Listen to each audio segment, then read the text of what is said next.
I'm Judge Faith Jenkins, and this is Divorce Court. All kinds of couples with problems come to me for advice. Can I be in a relationship with someone that I really don't trust? Trust is lost in buckets and gained in drops. Others need a lighter touch. It's only been 3 years. You've been back together 7 hours and 12 minutes. I hope you can make it to dinner. But most people just need some of my tough love. You're problematic on many levels. You know nothing about commitment, monogamy, integrity, and loyalty. Now, join me in Divorce Court for today's case. Previously on Divorce Court.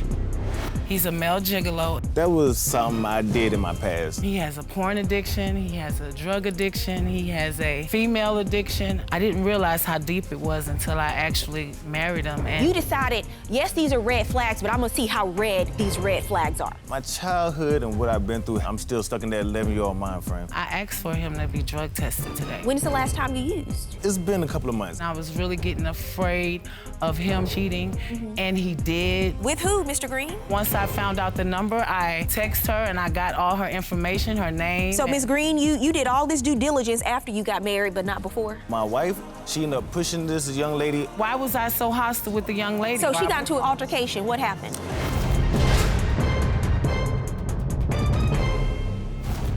She ended up pushing the young lady, well, bumping into her, and the young lady almost fell, and then they ended up getting into an altercation, talking, like, started yelling at each other. So I ended up going out sitting by the front because I'm like, man, I don't got time for these folks, because another lady's talking about, you need to be talking. You need to check your husband because he be around here inviting everyone into your relationship. Right. That's what she said. So that's what was said. After all that, and then she calling me all out my name at the job. At the job. Then I got my headphones in, snatching my headphones, throwing them, and then... You doing all this at work? Yes, and then walk off. So the young lady that I do admit, we was joking, but we never... So you just went to where she was to talk, to try to smooth things over? She was like, I seen what happened because my wife was like, don't come back home, this, that, and third, like all out in front of everybody. So she was like, I seen what happened. If you need somewhere to stay on... Did you lose your job? Technically, I lost my job, yes, ma'am.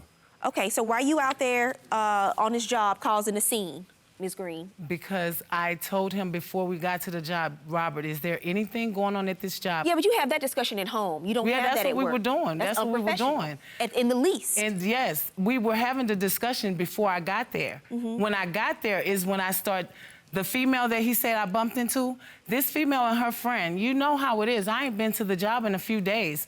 If Robert is doing stuff when I'm not there, the females are gonna tell it by their actions when I'm there. So they're like, looking at him every time he walks by, they're like looking like they're waiting on him to say something, but you know he's not saying nothing because I'm there. So that's what, I'm like, Robert, do you know them? Are they expecting a conversation? What's going on? So you lost your cool? You lost your cool? Yeah, I did, because I lost my cool because I had been having this discussion with him for like 3-4 days. Okay, because you've admitted to a lot of things in court today.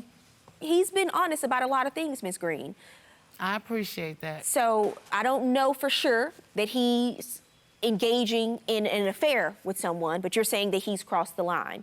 Who's your witness, sir? My grandmother, Wanda Payton. Oh, Miss Payton. This is the grandmother that you spoke about earlier in Yes, the ma'am. case? Okay. Juan, would you bring in Miss Payton into the courtroom? Thank you.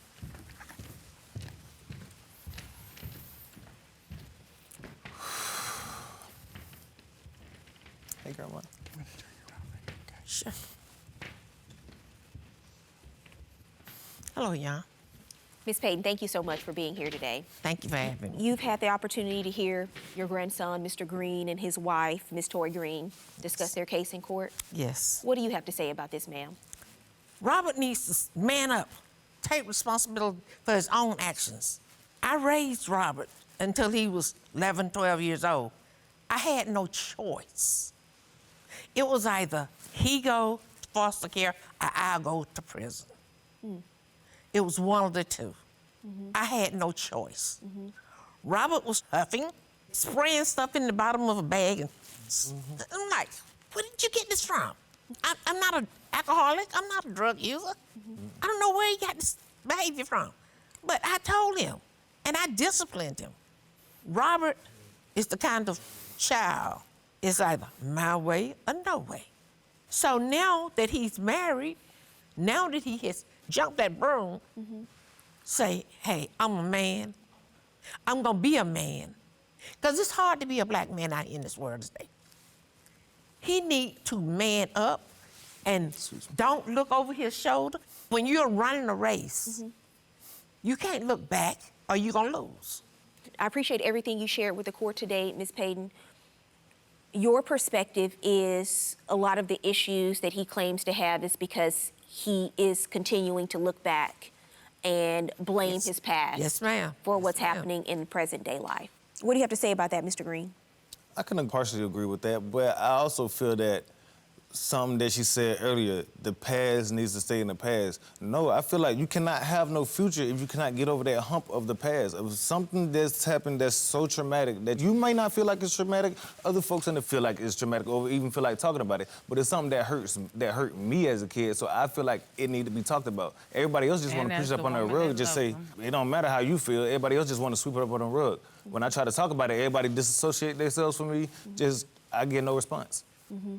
Because it doesn't go away. We all have a past, but I think what Mr. Green is saying is he has to be able to address what's happened that hurt him in order for him to heal from it. Absolutely. But Mr. Green, you have to take those steps to do that at some point in your life and take that responsibility.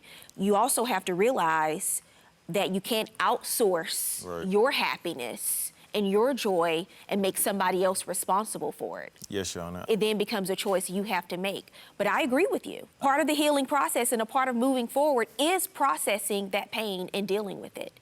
And you feel like you've never had the opportunity to talk about it? Your Honor, I was in, like she said, from 10 or 11 years old, I was in group home, foster home, all the way up until I aged out at the age of 17. Getting back on the streets, I never really, fit back in. I wasn't around my mom or my grandma, so I'm just bouncing from place to place to place to place. That's how I end up getting into the porn industry in the first place. A female producer seen me, and we went on from there. How old were you when you got into that industry? I was 17. 17? Yes, ma'am. What state were you in? I was in Georgia. So you were in the underground porn industry? Yes, ma'am. Sounds more like sex trafficking to me. Prior to coming to court today, Mr. Green, you were tested for cocaine. I'd like to see the results of your drug test. All right. According to the drug test, the results reveal you tested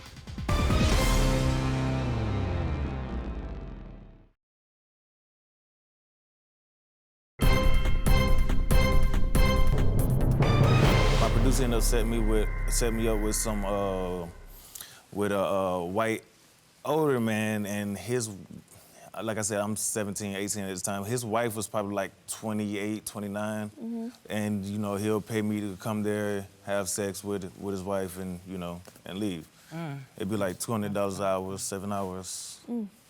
That's pretty sad circumstances that you were in at a really young age. I feel like that's what got my mind. That's why the sex stuff is the way it is. Like, as far as getting numbers and stuff. Hold on a sec. Before I go forward with the rest of this case, I'd like to see the results of your drug test. All right. Because that will determine the direction that we're going to go today. All right. Wait, may I see it, Juan? Thank you.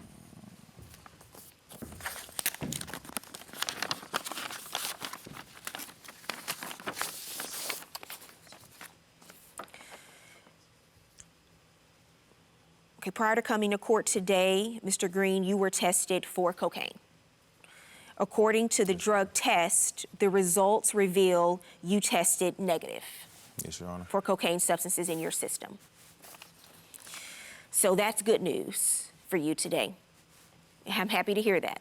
Yes, Your Honor. Thank you. That's something you told the truth about that. But I think he's been pretty truthful throughout this case, actually. You didn't want to hear the truth before you got married and you chose to look the other way. So that's something that you also have to deal with. I actually asked someone to come to court today when I read your papers, Mr. Green, because you need help. The issues that you are facing in your life is not something that you can navigate on your own, and it's not something that your wife can help you with. May I say something, Judge? I think that Robert needs, because I had him in intensive therapy when he was a child. Because I got him when he was very, very young. And he has had outbreaks of bad behavior. But I think if he got into intense counseling now, that they could make a beautiful child together. But right this minute, like Toy said, her age is a factor here. Robert needs to man up right this minute, but go into counseling all at the same time. It's not realistic to tell someone to man up. With these kinds of issues, the answer is not man up. It's not about him being a man. Men experience pain, and they go through emotional trauma, and they go through hurt, and we have to stop telling our men to man up. Yes. Because they have to process their pain like everyone else, Ms. Payton. And I say this respectfully to you, but it's just not the answer. Which is why I have asked a forensic mental health evaluator to speak to you today in court. What I want you to know, Mr. Green, is that you can do so much better if you give yourself the opportunity to finally stop running from the pain and deal with it before it deals with you.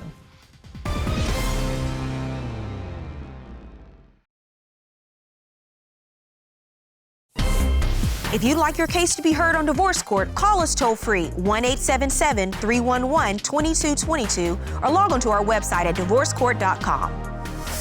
Miss the show? Watch full episodes on our streaming platforms and follow us on social media for exclusive content. I have Miss Spirit on Skype today. Spirit, are you here with us? I am. I so appreciate you coming in because I know I called you last minute when I started reading the papers about this case because I have great concerns about what I read, what I heard, and you heard that Ms. Green wants to have a child. But I knew that we needed someone like you with your expertise to come in and offer some words to this family today. Really, Mr. Green, because he's been through a lot in his life. Would you speak to him just based on what you've heard today briefly? Yeah, well, you know, what I thought was very interesting, Judge, is that, you know, Mrs. Green said, you know, anything in your past doesn't define our future. But unfortunately, she's terribly wrong because the reality is that everything from our past defines our future. And so what you have is an individual who unfortunately hasn't dealt with the trauma of his past. His grandmother, as best she could, tried to get him the help that she thought that he needed. And when she thought it was too much for her, she abandoned him and said, "You're too much." And so while he is 100% not responsible what happened to him as a child, Mr. Green, you are 100% responsible for what happens to you as an adult. Absolutely. You have child sexual trauma that you're dealing with, or it's dealing with you.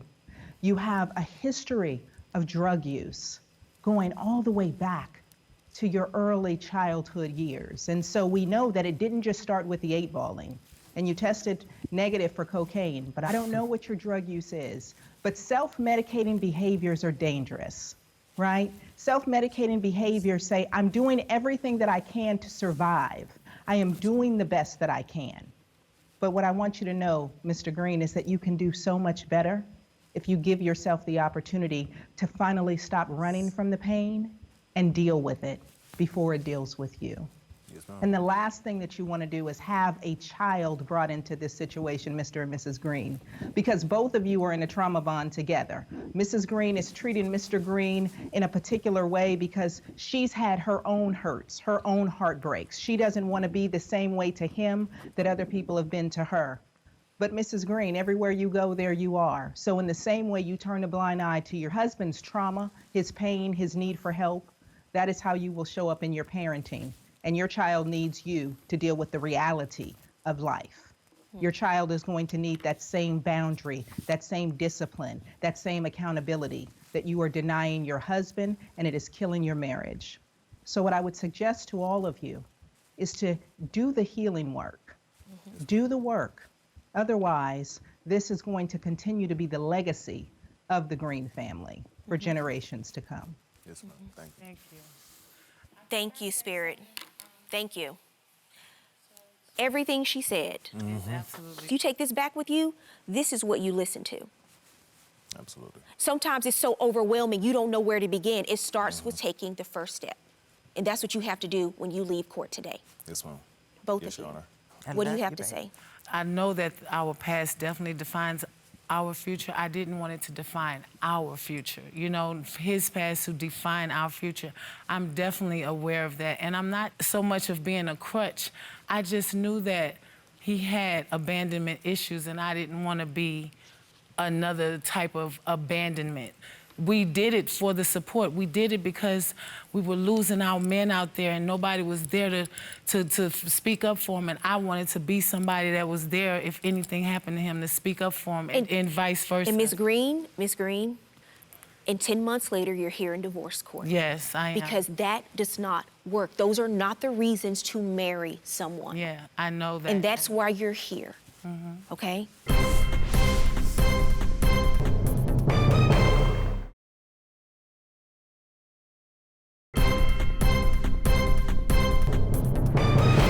Mr. Green, Yes, Your Honor. I'm looking at you now. You know, Oprah said something once about her childhood and the issues that she had with her mother and when she was raised, and she said how she processed it is she knows that they did the best they could with what they knew at the time. Yes, Your Honor. Mm-hmm. And so we're gonna help you after court today. I wanna set you up with a counselor Yes, ma'am. Yes, Your Honor. Thank you. to help you start the process, because it is a lot that you have to unpack. It is a lot that you have to deal with. But you don't have to be great to get started, but you have to start Yes, yes, Your to Honor. be great. Yes, Your Honor. And I want this day to be the start for you, doing something different with your life. You're 31 years old, and I know you're 44, you're a few years older, but this is the time for you to say, okay, now I know everything that's happened, but I'm gonna take responsibility for what happens going forward, as Spirit told you today. That's it. That's the only mindset that you can have right now. As for the marriage, I don't know if the marriage can be saved. You have so many things going on that are a priority in your life above this marriage. Every addiction that you have, it is a priority above your marriage because you choose that over your wife. This is why I tell you, you cannot ignore these red flags. And so you have to decide if you are ready for the long haul that it will take for Mr. Green to go through this process to recovery. That's a decision only you can make, if you are ready for the long haul. But you make it for you, not for someone else, because this is a choice that only he can make for himself. Every addict I've had in this courtroom, they have never changed because somebody else put pressure on them, because they nagged them, because they talked about them, because they dogged them out. Never once have they changed for any of those reasons. They have only changed when they were ready. Yes, Your Honor. But can I also say, I feel like this is my first step to at least show her, instead of telling her that I am ready. It is her decision. Yeah, no, absolutely. Whether she wants to be a part of this process. Yes, ma'am. But if Yes, she Your Honor. chooses, there's a lot of understanding that has to take place. And there's a lot, I say all the time, it's easy to fall in love, but it takes work to stay there. Yes, This is Your the Honor. choice that you made, but it's your choice on going forward. But that's my judgment in this case. You passed your drug test today. You said you want the help. You say you're making this choice for you. Yes, Your Honor. So then we're gonna help you get that help. Thank Good you. luck to all of you.